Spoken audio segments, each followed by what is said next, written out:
Welcome to এলএসিস tutorial. Kolkata বিশ্ববিদ্যালয়ের fifth semester ইতিহাস অনার্সের যে সকল স্টুডেন্ট রয়েছে তাদের সকলকে এলএসিস টিউটোরিয়াল চ্যানেলে ওয়েলকাম। তোমাদের CC12 পেপারে একটি গুরুত্বপূর্ণ 5 মার্কসের প্রশ্ন আজকে আলোচনা করে দেবো। অনেকেই কমেন্টস করে বলছিলে অ্যান্সারটি শেয়ার করতে, তাই তোমাদের অনুরোধে আজকে ভিডিওটি নিয়ে চলে এসেছি।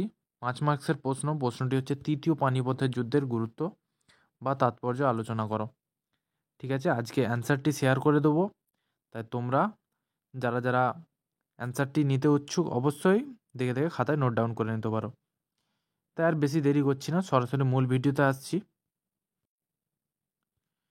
প্রশ্নটি আরেকবার পড়ছি, শোনো। প্রশ্নটি হচ্ছে তৃতীয় পানিপথের যুদ্ধের গুরুত্ব লেখো কিংবা তাৎপর্য আলোচনা করো। অনেক সময় প্রশ্নটি ঘুরে আসে, তৃতীয় পানিপথের যুদ্ধের তাৎপর্য বা ফলাফল আলোচনা করো। অ্যান্সার একই হবে, তাই তোমরা ঘাবড়ে যেও না। ঠিক আছে, অ্যান্সার একই হবে, শুধু প্রশ্নটা ঘুরিয়ে দিতে পারে।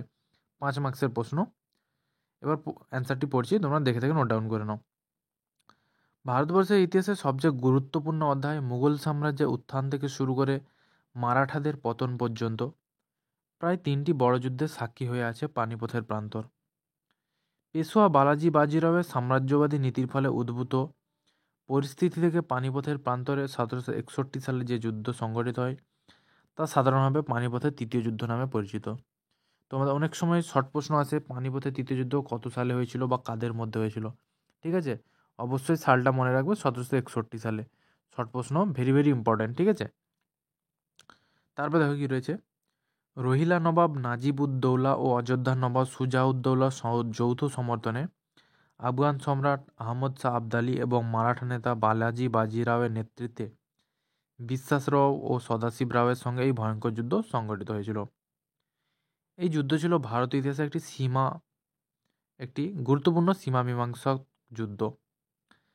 প্রথম প্যারাটি হয়ে গেল। এবার দ্বিতীয় প্যারাটি যাওয়ার আগে একটি কথা বলে রাখি, যারা যারা আমাদের অ্যাপস ডাউনলোড করেনি, আমাদের অফিসিয়াল অ্যাপস এলএসিস টিউটোরিয়াল তোমরা অবশ্যই প্লে স্টোরে গিয়ে ডাউনলোড করে নিতে পারো। সেখানে গিয়ে CC11, 12 এবং চাইনার পেপার DSC B1-এর সমস্ত অ্যান্সার দেওয়া আছে, তোমরা পেয়ে যাবে, সেখানে গিয়ে কালেক্ট করে নিতে পারো। আমাদের অ্যাপসটি প্লে স্টোরে আছে, গিয়ে সার্চ করতে পারো এলএসিস টিউটোরিয়াল। ঠিক আছে, সার্চ করলে তোমরা পেয়ে যাবে, সেখানে গিয়ে বিভিন্ন পেপারে তোমাদের অ্যান্সার দেওয়া রয়েছে, তোমরা কালেক্ট করে নিতে পারো। এবার সরাসরি দ্বিতীয় পারায় যাচ্ছি। দেখো,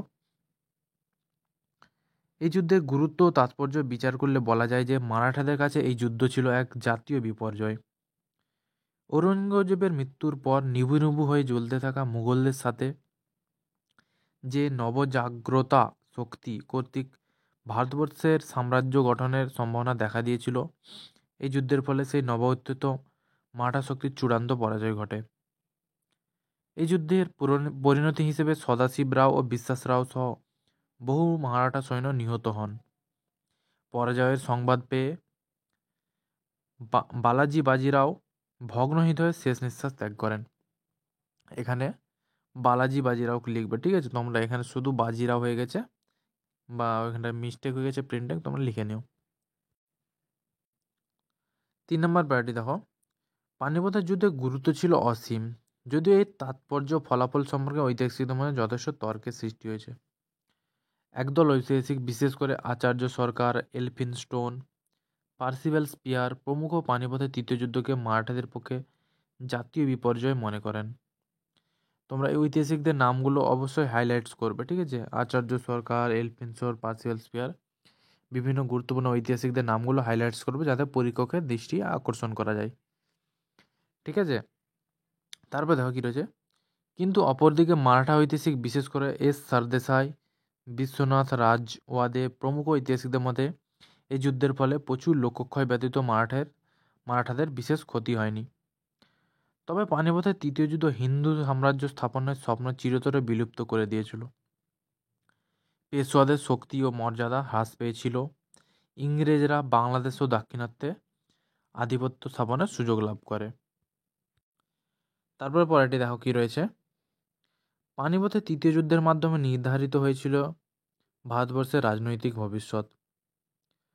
আহমদ শাহ আবদালি ভারতের সাম্রাজ্য স্থাপনের বিষয়ে স্থির ছিলেন না, তাই তিনি বিজয়ের পর স্বদেশে ফিরে যান এবং এই যুদ্ধের মারাত্মক বিপর্যয় কাটিয়ে মারাঠাদের পক্ষে পুনরায় রাষ্ট্র ক্ষমতা দখল করা অসম্ভব হয়ে পড়েছিল, আর সেই সুযোগে ভারতে প্রাধান্য স্থাপনের সুযোগ পায় ইংরেজ ইস্ট ইন্ডিয়া কোম্পানি। আর এই ইংরেজরাই আগামী দিনে ভারতবর্ষের রাজনৈতিক ভাগ্য নিয়ন্ত্রক হয়ে উঠেছিল। ঠিক আছে, তারপর বাড়িটি দেখো কি রয়েছে। সুতরাং একথা অস্বীকার করা যাবে না যে অষ্টাদশ শতকে ভারতের রাজনৈতিক ইতিহাসে পানিপথের তৃতীয় যুদ্ধের গুরুত্ব অপরিসীম। এই যুদ্ধ মারাঠাদের সাম্রাজ্য গঠনের প্রক্রিয়াকে চরম আঘাত করেছিল এবং মারাঠাদের অপরাজেয় ভাবমূর্তিকে নষ্ট করেছিল। এই যুদ্ধের মাধ্যমে মারাঠা ও আফগানেরা যখন একে অপরকে দুর্বল করেছিল, তখন এই সুযোগ গ্রহণ করতে এগিয়ে এসেছিল ইংরেজ শক্তি। পরিশেষে যদুনাথ সরকারের ভাষায় পলাশির যুদ্ধ যদি ভারতবর্ষে ব্রিটিশ আধিপত্যের বীজ বপন করে থাকে, তবে পানিপথ তাকে শিকড় বিস্তার করে পরিণত হবার সময় করে দিয়েছিল। ঠিক আছে, তাহলে তোমাদের 5 নম্বর প্রশ্ন আমি শেয়ার করে দিলাম। অবশ্যই তোমরা দেখে দেখে নোট ডাউন করে নেবে। যথার্থ শব্দের মধ্যে আমি দেওয়ার চেষ্টা করেছি। তোমাদের মোটামুটি 5 মার্কসের প্রশ্ন 250 শব্দের মধ্যে লিখতে হয়। আমি 250 শব্দের বেশি দিয়েছি, তোমরা তোমাদের সুবিধা অনুযায়ী অবশ্যই পড়ে নিও। যারা যারা আমাদের অ্যাপস ডাউনলোড করে নিয়ে এক্ষুনি গিয়ে প্লে স্টোরে গিয়ে সার্চ করে ডাউনলোড করে নিতে পারো এবং নোটস কালেক্ট করে নিতে পারো। তা তোমাদের এক্সাম আর বেশি দেরি নেই, তা তোমরা এখন থেকেই প্রস্তুতি শুরু করে নাও। এবং কোনো প্রশ্নের অসুবিধা হলে তোমরা অবশ্যই নির্দ্বিধায় কমেন্টস করে জানাতে পারো। আমি তোমাদের এক্সামের আগে সেগুলো পোস্ট করে দেওয়ার চেষ্টা করব। দেখা হচ্ছে পরের ভিডিওতে।